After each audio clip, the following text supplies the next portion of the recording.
This is a conversation with Dave Berger and Joshua Sylvae. Hi, Dave. Hi, Joshua. Hi, good to see you. Hi, Serge. So when we first planned for this, that was before the coronavirus, and we were planning to talk about the felt sense in SE. But right now, it's hard to ignore what's happening. So we're going to kind of feel our way into the topic, or what might feel more right as we talk. That sounds great. Sounds good. I know that in every consultation with a therapist I've done in the past week and a half, every session I've done with clients, no matter what the material is that a client or a practitioner want to focus on, what's happening internationally right now, what's happening locally, regionally, et cetera, as well, is in the field and in the body's response to it. So it's here, and it's in our felt sense, and we're experiencing it to varying degrees of consciousness. Yeah. So it's in our body and in our felt sense. It's here. Yeah, I was doing a consult with one of my SE students this morning, and she was describing how with her clients last week, she was okay. She was grounded. She was pretty settled. But by the beginning of this week, she was, and you could see it in how she was holding her body, really constricted here, pulled in a little bit more. Her breathing was more shallow. And all of her spiritual practices, movement, meditation, her spiritual communities, yoga, she teaches yoga as well, were not working, in her words. They're not working.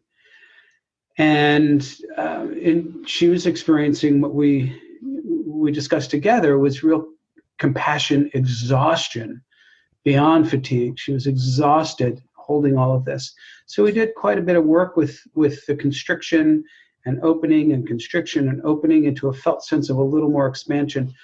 And gradually, feeling through the fatigue, she was able to sort of come out the other side of it and be more expansive and more compassionate with herself in the compassion fatigue, right?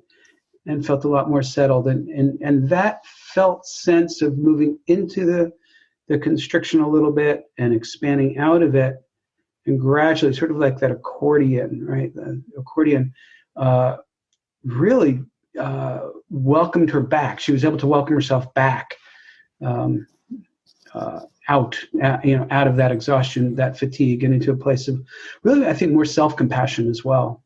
Yeah. So there's so much that it's really hard to stay with it. And the work that you did had to do with that sense of constriction, expanding, constriction, expanding. Yeah. I think it's so important. One of the things that I love about somatic experiencing is this focus on movement back and forth between elements of a polarity. So this idea, Peter's idea of pendulation, movement back and forth between expansion and contraction. And it can be so easy for systems to get locked down into the contraction, the constriction when times are tough. And, so important, I think, especially for those of us that are naturally inclined to be of service, to be helpers, to remember how important it is to get support ourselves. So knowing that a lot of the people that might be listening to this or watching this video are themselves in the helping professions, therapists, maybe body workers, other somatic practitioners. We can, I think, get caught up in a sense that once things become challenging for the broader populace, our role is to come in as the helper and to make sure that everybody else is doing okay. And we forget that old adage, that you have to secure your own mask before assisting others. So, noticing if there's any, even the act of tapping into our felt sense momentarily, what comes up for people as we do that? Is there potentially a sense of shame or a sense of being selfish when I take time to look at my own experience, to look at my own embodied process? And is there any way that we can invite ourselves out of that and to just recognize how important it is, not just for ourselves, but for everybody, that we're doing as well as we can in the midst of the challenge?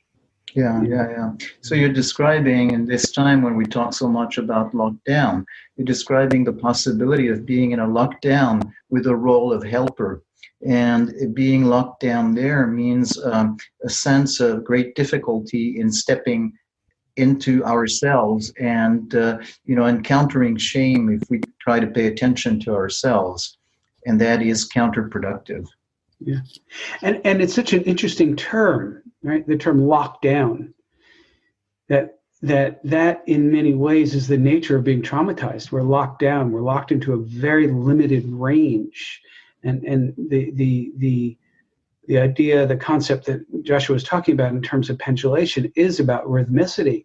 And if we're locked down, like in any other kind of trauma experience, our felt sense is locked into very, very limited level, number, amount, other of qualities of experience. And to bring that rhythmicity back really is a hallmark of healing from trauma. And even as a practitioner, a healer, a helper, we need to have rhythmicity. So if that means, for example, taking a 5-second vacation while you're with a client, just give yourself that moment of, I'm going to soften, I'm going to be attuned, but disengage for 5 seconds and then come back. That is a pendulation. That is rhythmicity. Right? And again, like you were saying, Joshua, don't be afraid to seek your own help. We have to do that. Yeah, so the sense of life is movement, is rhythmicity, and lockdown is actually that rigidity, almost rigor mortis, but certainly trauma. And you're suggesting something very simple, or apparently very simple, just the permission to have for 5 seconds to not be so focused. And I want to maybe highlight a little bit how that might be a little more difficult these days when we don't work in person, but we work on screen. And in person, it's easier to look around, but with the screen, it tends to focus on the client and the client to focus on you. So maybe that's a little more extra effort to do what you suggested. Mm-hmm. It might be. I have a couple of suggestions about that, if I might. In that, a couple of things. One is that we can still wiggle, we can still move. It's important not for our bodies not to lock down. And when a client's eyes move away from their camera for a moment, move your own eyes away for a moment. That's okay. And in fact, an imperative of connection, bonding, attachment early on is mirroring. So in a certain way, that is a mirroring. It's a kind of odd mirroring through a camera, but it is still a mirroring. It's okay to take a moment, right? Yeah, Mm-hmm. yeah. And we can also use that as an opportunity to do some psychoeducation, just to say, this looking around, this being aware of your surroundings, we've known since the 60s is correlated with heart rate deceleration. Our heart rate goes down when this orienting reflex gets to happen.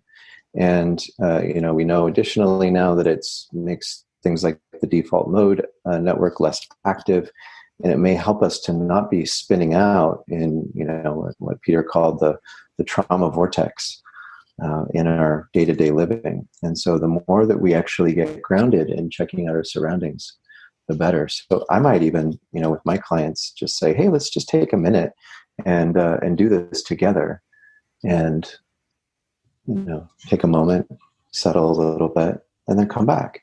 Yeah. And try to build in, as Dave was saying, that rhythmicity, where we take some time, we're engaging, and then we, look around. I had in a consult I was doing recently, I had a practitioner say that they had read somewhere that fixing one's eyes on the screen is similar to some hypnotherapy protocols. And this idea that it can be, possibly a little bit, a small amount trance-inducing to look at the screen. And so probably maybe even especially important in that context, just to occasionally take a break. Yeah. I'm thinking of this idea of rhythmicity too, in terms of our scheduling. How many of us are used to scheduling back to back to back to back clients? Oh, I get 15 minutes of lunch, back to back to back clients. Well, I strongly urge now to take 15 minutes between clients. Schedule yourselves differently in terms of your own physiology, your own physical bodies, your own thought processes. Move away from being a therapist for 15 minutes and then back to being a therapist for 15 minutes, for 45, 50, 55 minutes. That is really, really important as well. Yeah. So we're talking about that rhythmicity within the session and that sense of not hyper-focused, but introducing that movement and flexibility in our own work life and shifting from therapist role to, again, I'm a person and back.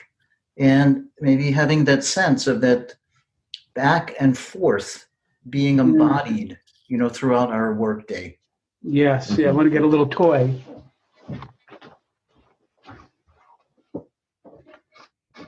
This is one of the toys we use in SC teaching is rhythmicity. And in trauma or lockdown, where are we? We're here, or maybe here, or sometimes out here, right?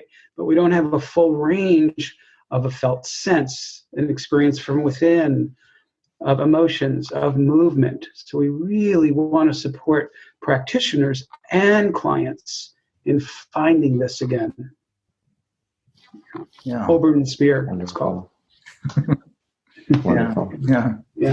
I'll just, briefly, I just want to name too that this being creative in our scheduling is so important too, for those of us who are home now with little ones. Because, what I'm noticing for myself is in the old days, I would be at home with my family, then I would leave, I would get in my car, I'd have a 15-minute-ish drive, and I would sort of psychologically transition. And then I would arrive at my office, and there was all of the interesting, state-dependent memory that would come on there, and I would sit down in my chair and get ready to do my work. Now, it's like I leave the room that I do my online sessions in, and I walk 10 paces, and then there's family. Have a 3 and a 7-year-old at home, and they're that's some big energy. So it can go, it can be going from the session and then just right into this other negotiation with activation. And so, I'm concerned for myself and, for others that we might be in a situation where we're just holding. And there's not much of that rhythmic alternation between, activation and deactivation. Yeah. So, maybe that building a 15-minute pause in between clients into our schedule, and then taking those 15 minutes maybe just to sit quietly with ourselves or walk outside if we can, rather than diving back into, being with the kids, just as much as we can. I know that, this isn't going to be realistic for everybody, but wherever possible to take those moments of respite for ourselves. Yeah. So I want to stay there a little bit. You mentioned a couple of different things. You mentioned the pause, which is, obviously something between sessions.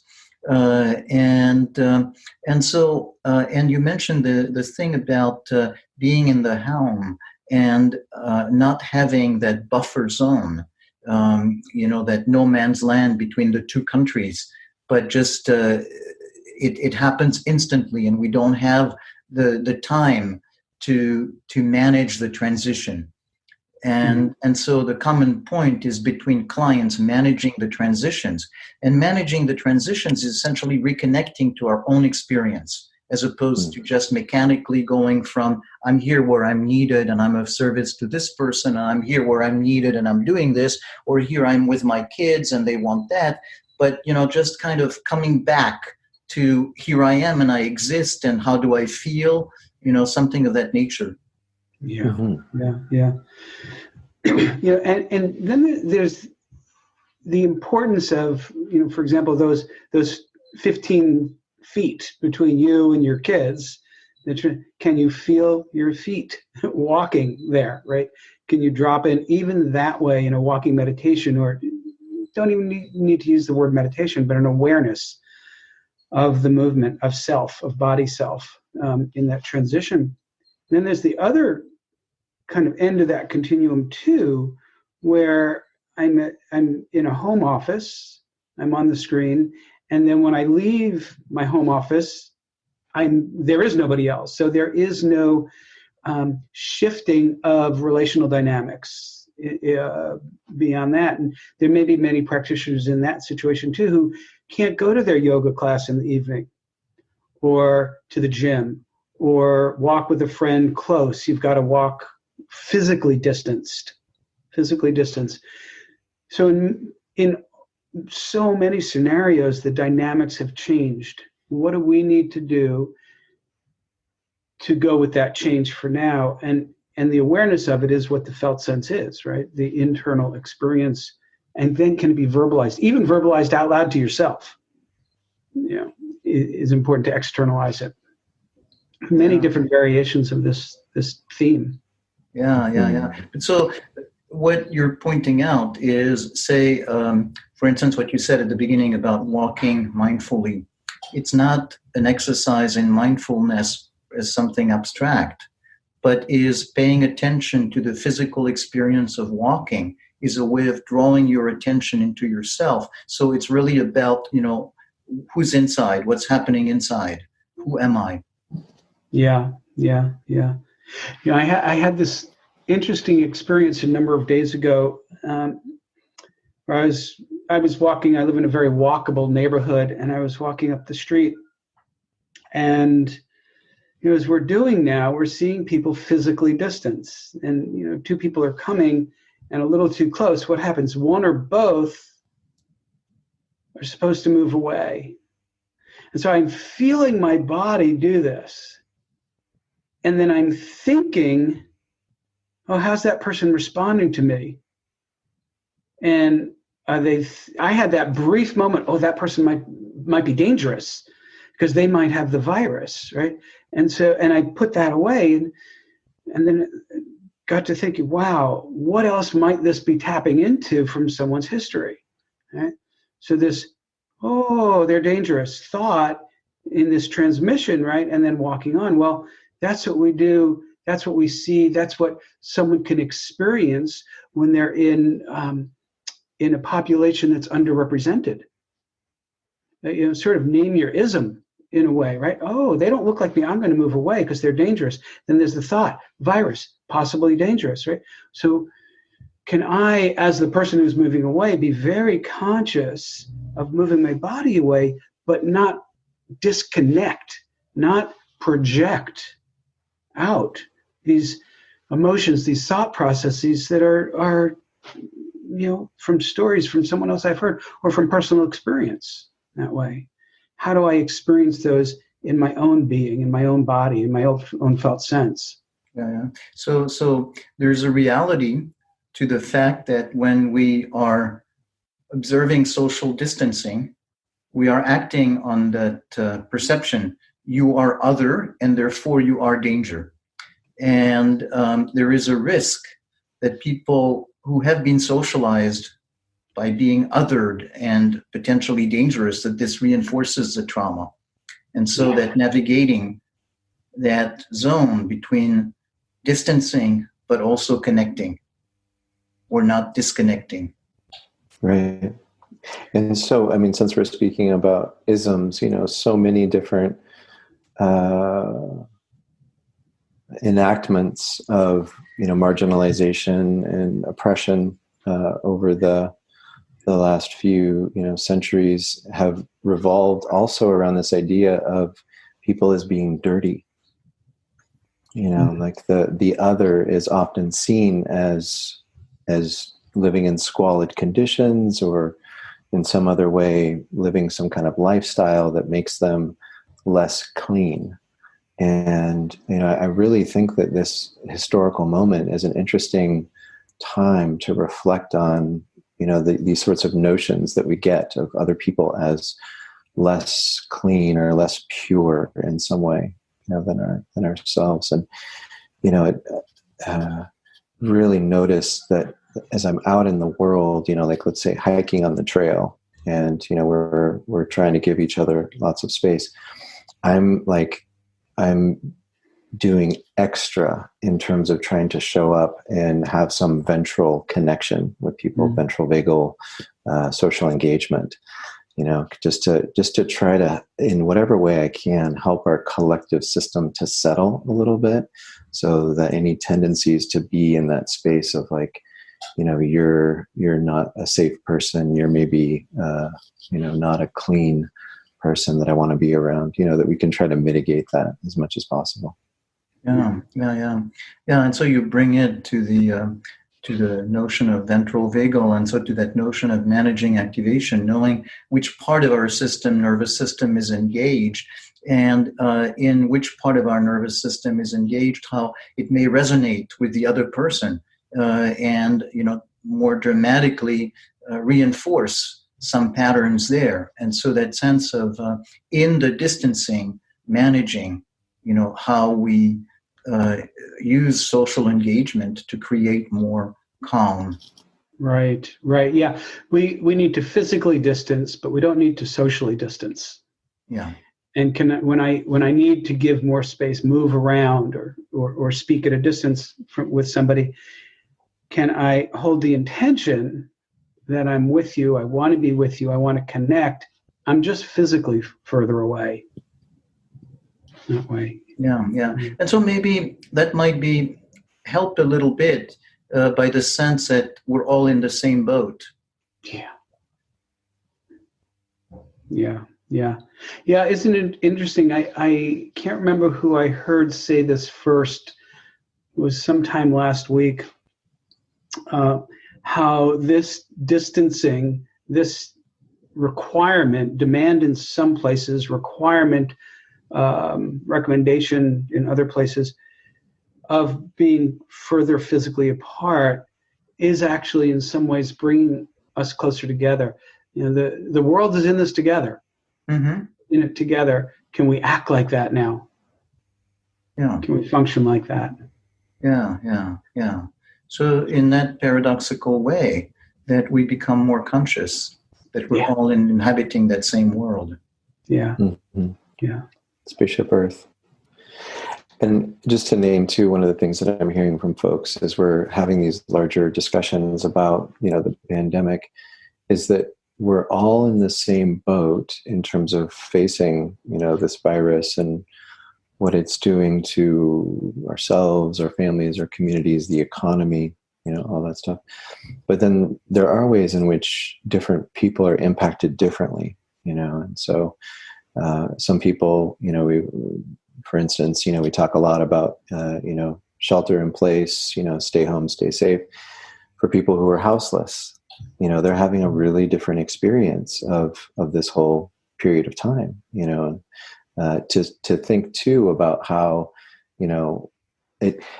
it's easy for me here at home to imagine, deserted, empty streets and, everybody kind of in their own homes.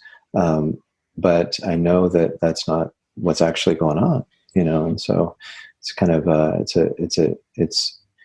there's certainly people I think who are perhaps more vulnerable than others. And so to kind of hold that curiosity, as we're talking about how there is really this real possibility that this brings us together in a meaningful sense, it's to recognize that there is together, but it also exacerbates the vulnerability of people who are already vulnerable.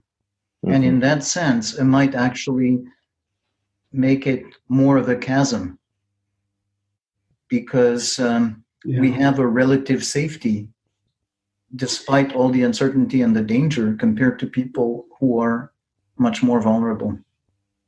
It may, and this might be looking at it through rose-colored lenses.